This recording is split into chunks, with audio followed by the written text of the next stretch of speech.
Well, I look like a small demon child who somehow got into a large box of Crayola crayons and went a bit crazy, but it's too late to do anything about it now, so apparently this is the vibe that we're rocking with on this ridiculously scorching, brain-melting night. I've been on a bit of a break. It's kind of weird being back in front of a camera again. Let's hope this video is not too tangential and waffly, but it might be, I warn you. But yeah, this video actually I've been meaning to make for a really long time. It's been on my ideas list for a very long time, and only now does it really seem like the most apt video for me to make, because with everything that's going on in the world, loneliness, I think honestly anyone who says right now that they are not at all lonely is either lying to themselves or to you or both. Because I'm someone who I don't really get lonely, but even me, there's some level of like, something's just not right here. I don't know, there's this distance and I don't like it and it's weird. And yet of course we're not really distant. We have the technology to talk to each other face to face as much as we like. We have sex toys that we can do things with. We can give ourselves all the pseudo satisfaction of socializing that we need, I feel like. But the trouble is that the underlying, what really matters about socializing is not there, and that's what I want to talk about in this video. There was a big blog post that kind of went totally viral in 2007 about something that they called the monkey sphere, and it was this theory of how human and primate brains work, and it kind of turned into a bit of an eerie predictor of where we would go in the future. Now this theory, it was not specifically about loneliness, it was just about this is how humans interact and this is why there are certain things that your brain just can't do. But it came back to me recently because this video was actually suggested, shout out to one of my wonderful Patreon people, Joe Evitz. When I first launched my Patreon, I was like, dude, you guys are like my bosses now, so what do you want me to talk about? And Joe Evitz suggested a video about the fact that the population is skyrocketing. There are so many of us on this planet now, and yet we seem to be more lonely and more isolated than ever. And I thought that was really interesting because it's true, you know, this whole thing about, oh, there's someone for everyone. Well, you think if, you know, say you live in a small village where there's only 30 people, you're not likely, are you, to find someone who's a perfect match for you? But when there are, what, 7-8 billion or whatever it is of us on the planet, and you can go on online dating, you can date across the whole country if you want to, surely you should be able to find your perfect people. You should have this really tight-knit group of people, even if they're scattered around the country. And yet that isn't the case. And I thought immediately when I saw Joe Evitz's comment about this, it took me back to this 2007 blog post about the monkey sphere. So for anyone who didn't see the blog post, I will link it below. But basically, this monkey sphere, it refers to the number of people that initially a monkey brain they'd worked this out on, and then they'd kind of blown it up to a human brain, but because they worked it on monkeys, they call it the monkey sphere. So basically, the monkey sphere, it's the number of people that your brain, as a human brain, is physically capable of seeing as actual humans worthy of empathy. And one of the quotes that they used in this post was the whole thing about one death is a tragedy, a million deaths is just a statistic. And the reason that we can't process a million deaths as tragic in the same way that we can one death is because of the monkey sphere. So with humans, basically your number, they worked out your number, and I would say this number fluctuates for people. Some people are going to have a greater capacity, some people are going to have less, but basically the number was 150. 150 people is the maximum that they theorize your brain is able to see as real people worthy of empathy. So, you know, you've got your family, you've got your friends, you've got your neighbours, you've got the people at the post office who you see every day, you've got the people who are real, live, you know, rich, rounded individuals to you who, if they died, you would feel it. If something bad happened to them, you would feel it. And then you've got all the other thousands and millions of people that are all pressing in on your monkey sphere these days because of the internet and because of the world getting bigger. And this explains a lot of why people are so nasty online, because you just can't, you don't have room in your monkey sphere to process all of these random people online as real people. Even if you see them in videos and all of that, I'm sorry, you don't have room in your monkey sphere for them to be another real person to you. So where this comes in with loneliness, as I see it, is the fact that too many of us are overstretching our monkey sphere when it comes to our online interactions. You know, we have Facebook profiles and all of this, and Instagram profiles and everything, where we have hundreds and hundreds and hundreds of people. That's way outside of our monkey sphere. We cannot see all of these people, much as we might try to, much as we might like them on paper. We physically cannot see them in full depth, colour, 3 dimensions, the way that we do, you know, our immediate family and the people who are real live flesh and blood people to us. And personally, I don't think geographical location has anything to do with this. I mean, you know, speaking as someone who lost a friend who I had never met in person, you know, we'd made a lot of videos for each other over the years, and we'd known each other for 13 years or something. We'd never met in person, and her death hit me harder probably than, or at least as hard as someone that I'd known in person for about the same length of time. So I don't think geographical location has anything to do with it. I think it's where they are in your monkey sphere. It's how real they are to you as a person. And I think things like frequency of interaction have something to do with this. If it's someone that you see online every single day and you're constantly talking to them, they're very real in your monkey sphere, even if they're far away.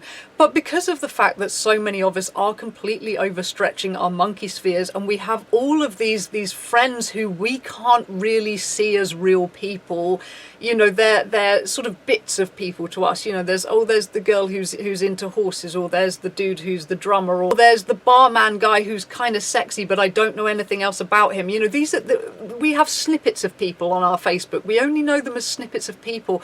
And the reason that I feel like this causes loneliness is that people become very disposable to us. That we feel like, look, there is so much choice out there. We have hundreds of friends. If we fall out with someone, even if there's someone who used to be really close to us, someone who lives locally, someone we have a real life in-person history with, if they say one thing you disagree with online, it's like, fuck you, you're blocked. I have thousands of friends. I don't need you. People become very, very replaceable. And we know, you know, it's the same with partners as well. You know, if you're on the dating app, swipey, look, you know, it just keeps filling your screen with more potential people. You can unswipe all the people that you like, because there's always going to be more of them. It's not so precious as it used to be. You know, speaking as someone who was a teenager in the late 90s to early 2000s, you know, in those days, because the internet was so much more basic and clunky, your monkey sphere was not overstretched, which meant that everyone you knew was a real person, and their feelings kind of mattered, and things that happened to them mattered to you. And if you had feelings for someone, it was a big deal. It was a big deal. Things just seemed to matter more because people weren't so disposable. It wasn't like you could just replace them immediately, like another one just dropping down like a Pez candy machine, you know, whereas that's kind of how it feels now. Our monkey spheres are overloaded, and yet they're also empty. We have all of these people, and yet none of them are really real people to us. You know, I certainly couldn't name 150 people that desperately matter to me. I doubt I could name 30 people that desperately matter to me, which is genuinely tragic. Honestly, that is tragic. It means that when you get into a situation like this with lockdown, you have all these people who you kind of interact with on Facebook, but you don't have the people that you can be like, hey, I feel really shitty. Can we like get on WhatsApp for a while? Can we chat? Can we hang out and watch a movie like remotely, and do all the things that people who have actual real stable healthy you know, proper friendships going on do? I think a lot of us don't have that, and you see the divide with the older generation, you know, my parents' generation, who don't overload their monkey spheres with social media. They're always having Zoom conversations with their church group and their school friends and all of this. They're having real deep, meaningful interactions, and they're not getting lonely. Whereas the younger generation, we, I think, rely far more on in-person interaction, even though it's not often deep and meaningful. It's going to clubs, it's going to bars, it's not really, you know, deep and meaningful with like 1 or 2 or 3 people. It's just, let me go out and see a bunch of people. None of them really matter to me, but hey, there's people around, there's noise, there's drinks, it's a good time. You take that away and suddenly we realize, like, I don't have any actual friends anymore. And I would say one of the symptoms of this that I have seen, and it would be interesting to see if this is something that you guys have noticed too, but something that I've noticed in myself lately is that I get really, really, really overly emotional about things I read in the paper or online. If there's like a news story about someone who I don't know at all and something really awful and tragic has happened to them, it upsets me so hard. Like, it can just have me sobbing for hours over someone that I don't know and their tragedies.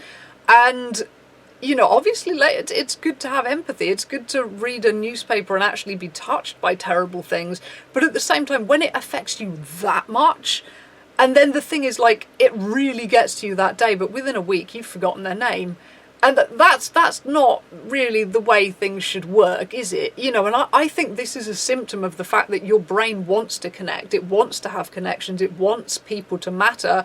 So it latches onto these things. When it reads about terrible things happening to people, it's like, oh my God, this is a tragedy. There's a person in a dire situation. Oh, that's awful. And your brain gets really upset because it's trying to make a connection. But that person isn't in your monkey sphere. You don't know them. So within a week, you've forgotten all about them. You've forgotten their name. You don't know. But your brain is desperately trying to have deep, meaningful connections. That's one symptom I've noticed. And I'd be interested to see if there are any things that you guys feel you've noticed your brain's doing in this effort to do things. But as for what we can do about this, I think we need to obviously unload our monkey spheres a little bit. If you are one of these people who has a vast number of Facebook friends, and you know, you're scrolling, you're like, who the fuck is this? Who are you? I don't know who you are. I can't even spell your name. Did you change your name, or do I just not know who you are? You know, if this is your Facebook life, I think, you know, you don't necessarily need to go on a huge purge, but just whenever you find yourself seeing something, I mean, another symptom I think is when you see on Facebook someone has posted something that should be really meaningful, like they've had a baby, they've just graduated, they're getting married, and you kind of just keep on scrolling because you're like, I don't really know you well enough for it to seem appropriate for me to say congrats on your new baby. That can be another thing that's like, this is a bit weird, because no, I know I'm not in their monkey sphere either, and yet we're sharing these things with each other, and it's weird. And maybe it's time to just either reconnect with that person, you know, send them a message, and if you ever had something to connect with, reconnect with them, or let them go and just let your monkey sphere recover a little bit. But I think it's unavoidable. I think, you know, when you go on dating websites and stuff, there's just so many people, and there's so many people online everywhere, that even if you do keep your shit locked down tight, you overload stuff. And I think really the only thing that you can do is to just try and build more relationships that are within your monkey sphere, that actually you see this person as a fully functional, three-dimensional, real person who matters to you. And I think the only way to do that is through actual conversation, whether that's just by messages and just, you know, just messaging people a bit more rather than just hitting like buttons and dropping, oh, you look so cute today comments. You know, maybe actually try and have a meaningful conversation with them. For myself, having realized all of this, if it wasn't lockdown, I would be seeking out some kind of like hobby meetups right now. I would be looking for some kind of like knitting meetup, or maybe start taking pole dancing classes like I've been saying I'm going to for like a decade. Something like that, where you're meeting people in real life and you're actually getting to know them, because I have realised, like, just the pitiful state of my social life. I think many of us probably are in lockdown, are realising, like, wow, when did it get this bad? I don't know. It never really bothered me when I could still go out clubbing and just be with people but not really be with them. It didn't really bother me, and now it's like I don't even have that, and wow, this is a head fuck, you know? So yeah, my personal thing for lockdown, I don't know if this is a good suggestion. It's probably a terrible suggestion, but I'm going to start online dating again. Yay, yay, yay. I've talked about being a goth on online dating, haven't I? And all the offers that you get of, can I be your slave, please? Are you a dominatrix? Will you spank me? Can I suck your toes? You're clearly a huge kinky bitch if you're a goth on an online dating website. It's a fun time in the comments, but I think this is how empty my monkey sphere is, that honestly, at this point, I would be willing to sit down and have a Zoom chat with somebody who wants some kind of weird slave relationship. I'd be like, look, man, I'm doing nothing else. I haven't spoken to anyone else really in fucking ages. So, you know, let's sit down. You tell me about being a slave. I'm intrigued. Let's have a conversation. Let's connect. Even though I think you're fucking weird. You're fucking weird and you've got completely the wrong idea about me. Let's actually have a conversation, because I think that would be cool. And I mean, yeah, having taken a break from YouTube has been weird, and it feels good to even be doing this and to be using my mouth to speak with actually feels quite good. So yeah, I guess I will let you know how the online dating goes. Obviously you can't really date in lockdown, but that's kind of cool. I kind of like that you've got as long as you like to vet people kind of on the internet. You don't have to meet up yet. There's no pressure. I think it could be a fun way to kind of meet more friends. People are going to be forced more into like a bit of a friend zone, I think, with online dating at the moment, unless you're going to be just like, you know, just getting naked on the webcam straight away, which if you want to do that, that's your choice, go for it. Just make sure they've maybe got their hands up like this so they're not print screening you. Tip. But yeah, if anyone else has ideas for how to repopulate your monkey sphere, because my monkey sphere is like this barren, burned out nuclear desert at the moment, I feel like, with you know, with lots of sort of strange unknown faces, you know, squashed in from the outside that are not real people to me. This is the state of my monkey sphere. So if anyone has ideas on repopulating it in lockdown, I would be intrigued to hear. And also, if you read the original Monkey Sphere thing back in 2007 and you remember it just as clearly as I do, because I thought it was such an interesting blog post, and yeah, like I say, I will link it below, so go and have a read and tell me what you think. Do you think this has anything to do with loneliness? Do you think I'm just batshit? But I do feel like the Monkey Sphere, it immediately came to mind when Joe Evans was like, bigger population, more lonely people, what's that about? And I thought, monkey sphere, like there's too many people, we can't process them. People have become disposable, they've become interchangeable, they've become replaceable. We don't value them anymore, so they don't value us back. We stop feeling valued, everyone feels alone, and it's a clusterfuck, in short. But hopefully this has brought something to your monkey sphere today, and I hope there's at least some nice people in your monkey sphere. I'm glad I have my family, at least. It's I mean, much as I bitch and whine about not living alone and how I would love to live alone, oh my god, it'd be so good, I could do YouTube all around the house in the middle of the night and no one would be listening to me, oh, it'd be lovely. I am so fucking glad right now that I do not live alone, because I don't think I'd be coping with it at all. I really wouldn't. I don't even know if you can like go get a dog in lockdown. Like, are the rescue centres open? Can you just be like, I need a dog right now? Can you do that? I don't know. But so yeah, huge love and hugs to anyone who does live alone right now, because yeah, you're a badass. If you're dealing with that, you're a badass. Like, no matter how badly you're dealing with it, you're still a badass, because it's tough. Yeah, so if anyone has tips on repopulating your monkey sphere, drop them below. I will let you know how the online dating goes over the next little while. If I end up having very strange, interesting and random webcam chats with slaves and bondage enthusiasts and all of that, then trying my hand at online dominatrixing, who the fuck knows? I will let you know about that. It might be interesting. It'll certainly be an interesting thing to do with lockdown. Will it repopulate my monkey sphere? Probably not, but it might be interesting. And I think one of the probably the better things to do, if you can't repopulate your monkey sphere, stay busy, feel productive, do things that make you laugh, do things that make you happy, even if it's covering your face in Crayola.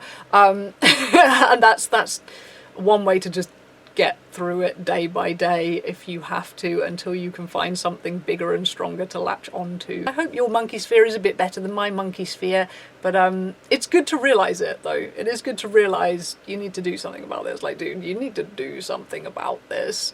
Even if you realise it at a time when it's very difficult to do something about it, it's good to realise. Realising is the first stage to changing something, so I think that's good. But anyway, shutting up now. Demon Crayola Child over and out. Bye bye.